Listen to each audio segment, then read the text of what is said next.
Sean todos ustedes bienvenidos aquí a Plan Piloto TV. Yo soy Armando Burgos. Bueno, hoy es un día muy importante porque el día de hoy estaremos dando algunos datos importantes, características inusuales de esta nueva tendencia tecnológica y biotecnológica en auge. Me refiero a los genobots. ¿Qué son los genobots? Aquí en Plan Piloto te damos algunas características de esta nueva tendencia tecnológica en auge. El principal interés que responda a esta pregunta tiene como función transmitir una clara información con respecto a la nueva realidad biogenética que está, por así decirlo, en su mejor momento, luego del éxito que tuvo la ciencia de los genomas, las nanotecnologías y actualmente la inteligencia artificial, que hoy, son reunidos y anexadas para conjugarse con los elementos necesarios entre la posición de las nuevas formas de avances tecnológicos como digitales y la fusión de la biología computacional, que inmiscuye esa suerte de conexionismo artificial con la adhesión a una realidad carnal.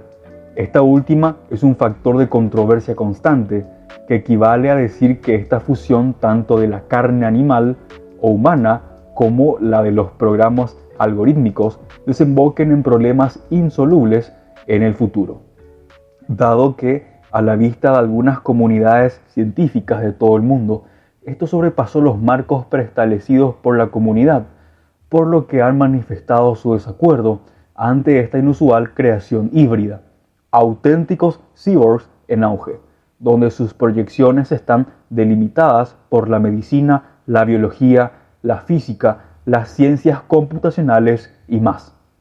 Esta conjunción de distintas disciplinas dio lo que hoy es más que novedad en las esferas científicas, la creación de los genobots, cambiando así los paradigmas comunes y analógicas, realizando un nuevo salto a las innovaciones que tienen relación con la noción de máquina viviente.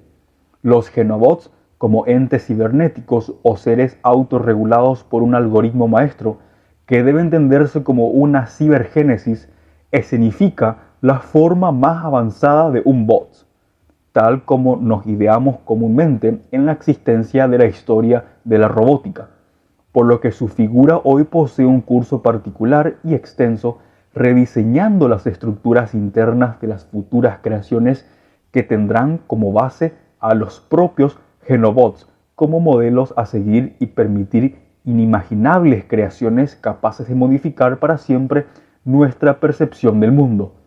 El paradigma que ha creado el hombre es sin duda la de la ciencia de la robótica orgánica, disciplina que abarca el fenómeno biotecnológico basándose en una suerte de pensamiento complejo en práctica, fusionando organizadamente funciones objetivas y subjetivas, ampliando de manera ilimitada las configuraciones entre la presencia racional o humana y los genobots, entendidos como entes biotecnológicos. Los genobots son el mayor logro de la cibersofía y la biosofía, lo que procede a aumentar de manera considerable sus expectativas para las próximas décadas o incluso siglos venideros. Los llamados genobots poseen en particular este nombre en honor a un pequeño anfibio llamado anuro sudafricano del grupo de los Pipidae. De este último se desprende la rana de uñas africanas o también conocido por el nombre de Genophus laevis. El nombre de Genophus laevis fue acuñado por el zoólogo francés François-Marie Daudin. El aporte de este naturalista francés fue decisivo para la denominación taxonómica de este y muchos otros seres del reino animal, contribuyendo al acuñamiento a más de 5 especies, entre ellas aves, reptiles, anfibios, moluscos y los anélidos. Los genobots no son robots tradicionales.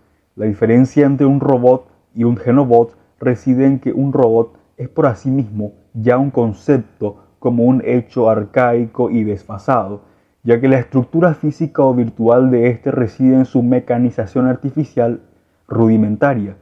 La segunda, en cambio, reside en que ésta se contrapone al robot arcaico o mecánico, dado que la estructura biofísica de los genobots comprende una gama muy importante y novedosa del concepto de autorreproducción o realidad biológica autopoyética, capaz de reproducirse y autoorganizarse por sí mismo, sin depender de las influencias o voluntades humanas, excepto a la de su creación primaria. Esto también garantiza una vez más las ideas de autorreproducción según la conceptualización de Maturana y Varela, o la noción moriniana de auto, geno, feno, eco, reorganización. El concepto de robot fue acuñada por el dramaturgo checo Karel Čapek en la obra titulada Ruhr en el año 1920. En este sentido, el robot mecanizado de Čapek es superada por un robot superior bioalgoritmizado por una supercomputadora llamada Deep Green y codirigida por investigadores de la Universidad de Vermont y la Universidad de Tufts. Su creación está sustentada con base a una fusión compleja que alberga en su estructura ciencias interdisciplinarias donde la autovitalidad cobra un interés único, además de ser un factor novedoso y a la vez un paradigma que abre nuevos campos de investigación como la de la biología informática y variadas ciencias con relación a esta última. Por eso, la creación de los genobots revolucionó todos los aspectos comunes del emblema formal que tenemos de los robots. La estructura de un genobot puede ser descrita como una pequeña gota de carne color rosa en constante movimiento según sus creadores. Estos genobots pueden lograr cosas impensadas que jamás se han registrado teóricamente en la historia de la robótica, ya que estos pueden ser más beneficiosos que los robots simples. Lo dinámico y lo autorreproductivo son las claves de su existencia morfológica, hazañas imposibles para un robot corriente. A esto se suma que los robots simples pueden producir drásticos problemas en el futuro, ya que su existencia en el espacio es limitado, capaz de dañar el ambiente y la naturaleza entendida como basura robótica. En cambio, los genobots pueden ser ecológicos y beneficiosos para los seres humanos en el sentido lato. Este puede ser utilizado para limpiar desechos en toda su extensión, recolectar microplásticos de los océanos, transportar medicamentos dentro del cuerpo humano e incluso son capaces de viajar a las arterias para raspar la placa. También podríamos traer a consideración de manera simplificada que un genobot es un pequeño robot que alberga vida, por lo que también se lo puede decir que es un biobot, que fue creado con material orgánico. Esto a partir de células madre de la rana Genophus laevis. Este material orgánico posee vida propia y puede regenerarse de forma autónoma. Entre sus funciones más importantes reside la de su forma y su movimiento, que puede ser programado en función de las necesidades, incorporando el método llamado biohacking o manipulación de la carne o el cuerpo a través de la inteligencia artificial para su posterior finalidad ya predeterminada. La constitución de herramientas como la de los algoritmos dentro del campo tan complejo como la de la biología fue un elemento necesario para la creación de este ambicioso proyecto que dio como producto un ente, capaz de modificar los paradigmas hasta ahora conocidos por la biología y la robótica, teniendo incluso como base la IA, entrañando metafísicamente asuntos que colindan con la misma vida. En este sentido, la existencia de este auténtico cyborg es un hecho inusual a la vista de la comunidad científica mundial. Los investigadores iniciaron este proyecto utilizando algoritmo evolutivo para crear diseños que pudieran tomar estos pequeños robots gracias a la computadora Deep Green. Seguido, aplicaron reglas simples de biofísica para establecer qué podían hacer estos en su constitución. Asimismo, las células de la piel o cardíacas fueron sustituidas más tarde. Después transfirieron estos diseños a la vida Primero recolectaban células madre, cosechando estos últimos en los embriones de las ranas africanas, claro. Después las separaron en células individuales y la dejaron incubar. Después estas células fueron cortadas y unidas copiando los modelos conseguidos en la supercomputadora y las células comenzaron a trabajar juntas. A diferencia de los robots tradicionales, los genobots no están fabricados con materiales pesados, sino con material vivo, lo cual es una ventaja porque estos, por así decirlo, son completamente biodegradables y cuando termina su trabajo, después de una semana, solo son células muertas de la piel, por lo que pueden destruirse sin causar daño al medio ambiente. También otra de sus ventajas es que si estos pequeños robots sufren algún tipo de daño, son capaces de repararse por sí mismos. Los científicos hicieron un experimento cortando a uno de los genobots casi por la mitad. Este volvió a unirse y una vez unido continuó su trabajo. Los genobots tienen físicamente un ancho inferior a 1 milímetro. Pueden desplazarse usando células cardíacas y pueden reparar sus tejidos si estos se dañan. Incluso pueden vivir más de una semana en condiciones apropiadas, poseyendo una reserva de nutrientes que le permite vivir plenamente.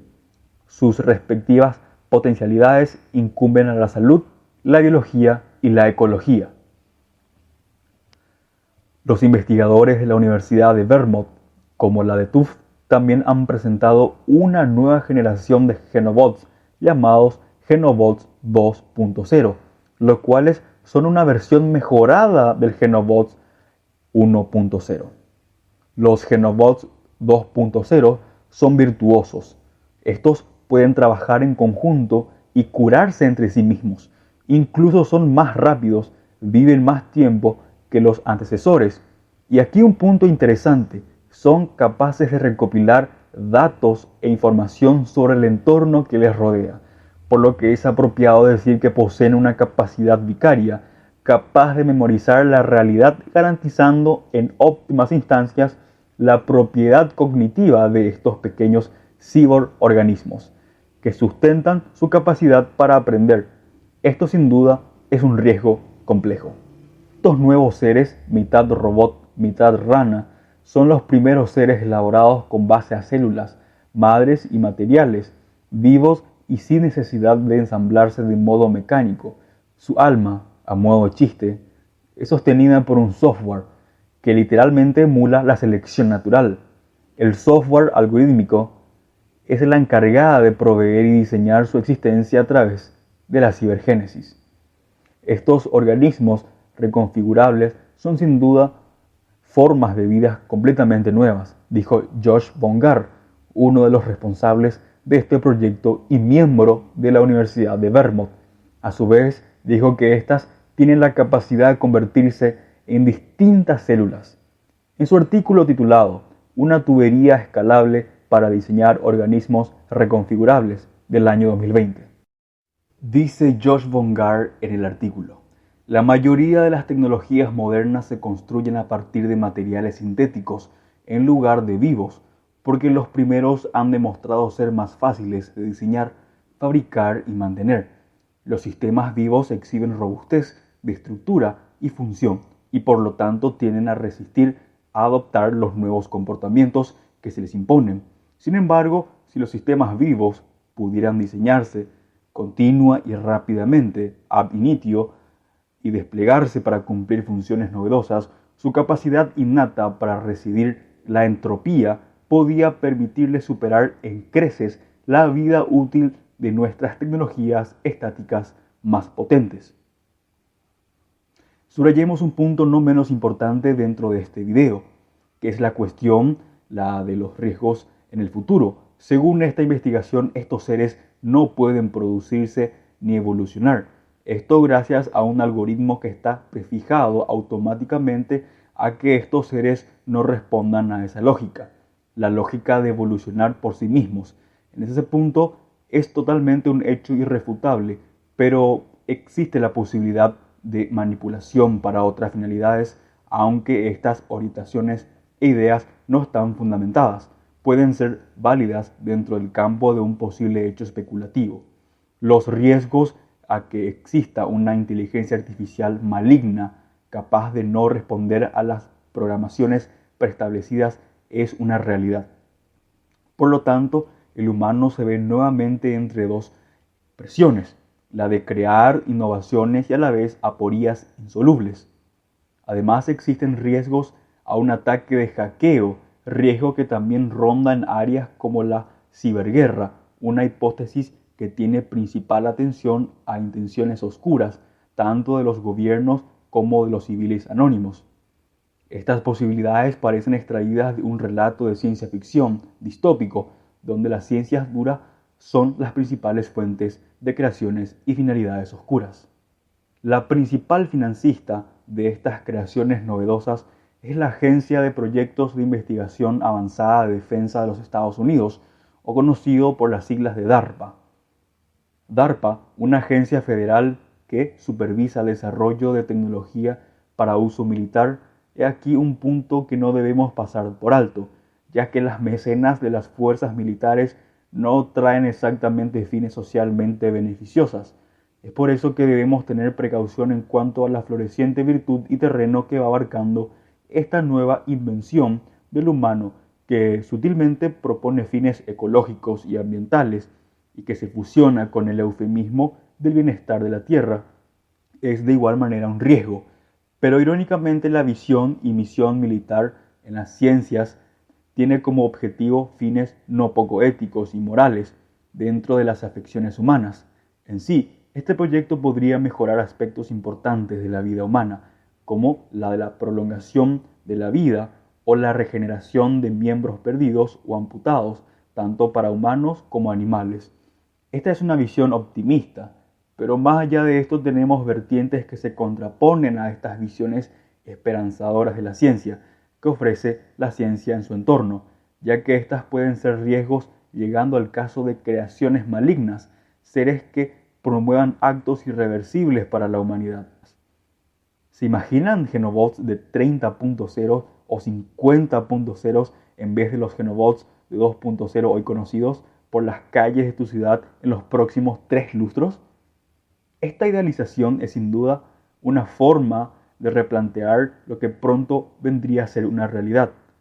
El prefijo geno significa extraño en griego, que a su vez es un elemento que se encuentra dentro de la cultura popular, como es el caso del prefijo ciber, que hoy lo vemos por todos lados. Sucede lo mismo y sucederá lo mismo con el prefijo geno, ya que ésta se adhiere tanto a la ciencia y en las novelas de ciencia ficción y las obras filmográficas, o en la cultura musical misma. En estas representaciones, tanto literarias como musicales, es común ver la idea del geno como una especie de ser híbrido, alienígena, que se desenlaza entre lo raro y lo espeluznante, como diría el ya hoy desaparecido filósofo británico Mark Fisher. Así, por ejemplo, encontramos unos extraños seres en la novela de ciencia ficción de la escritora norteamericana Octavia Butler. Esta obra, que en realidad es una trilogía titulada Genogénesis, donde los alienígenas o Ancali han salvado a la agonizante humanidad y a la Tierra, condenado por una guerra nuclear, pero lo han hecho como parte de un recambio comercial, puesto que su supervivencia como raza les exige un constante intercambio genético. Así los restos de la especie humana deberán mezclarse con los alienígenas para dar como resultado una nueva raza híbrida, los construidos. Las luchas de género descrita en esta trilogía, en la que intervienen diversas heroínas femeninas y alienígenas, hacen de Octavia Butler una voz que hay que incluirla constantemente dentro de las luchas de género y una de las voces más poderosas de la literatura contemporánea de ciencia ficción. También el prefijo geno lo encontramos en una agrupación de death metal norteamericana de mediados de los años 90. Me refiero a Genobot, donde la tapa de esta importante agrupación de death metal técnico representa el Xenomorph del guionista Dan O'Bannon. También podríamos traer a colación el corto de 12 minutos del director James Cameron titulado Genogénesis. de finales de la década de los 70, que fue un fracaso según la crítica especializada, pero desde Plan Piloto TV te recomendamos ver el corto de 12 minutos. Vemos cómo el género se ha fragmentado del mundo fantástico, científico y artístico de donde se había surgido para reencarnar en el mundo real, sustituyendo la narrativa o discurso de la ciencia ficción para tomar autonomía propia. Los genobots o extraños seres robots son bases de asimismo de células animales, más específicamente de un anfibio. Hoy hace realidad lo que alguna vez solo fue una idealización taxonómica o más ahí una pura ciencia ficción para hoy ser mitad lagarto y mitad algoritmo, superinteligencia en auge. En este punto debemos tener cuidado con el problema de la inteligencia artificial, en especial los algoritmos y sus tendencias peligrosas a desdeñar maliciosas funciones o crear superinteligencias capaces de desviar los intereses que en un principio fueron predispuestos en sus funciones sistémicas y elaborar por sí mismas nuevas formas de representarse de formas tal como lo enseña el filósofo Nick Bostrom en su famoso libro Superinteligencia. Para culminar, es necesario decir que en nuestro presente mundo ya es posible la creación de un golem real, un golem no de Praga, sino un golem de carne y algoritmo, el golem del que tanto miedo tenía el creador de la cibernética, Werner Norbert. Norbert siempre ha temido el día en que estos seres vivos cibernéticos tomaran conciencia y desembocaran en hechos inhumanos. Esto lo había dicho el padre de la cibernética en su ensayo titulado Dios y Golem, Sociedad Anónima. Y de esta manera culminamos la programación del día de hoy. Mi nombre es Armando Burgos y estaremos hasta la próxima.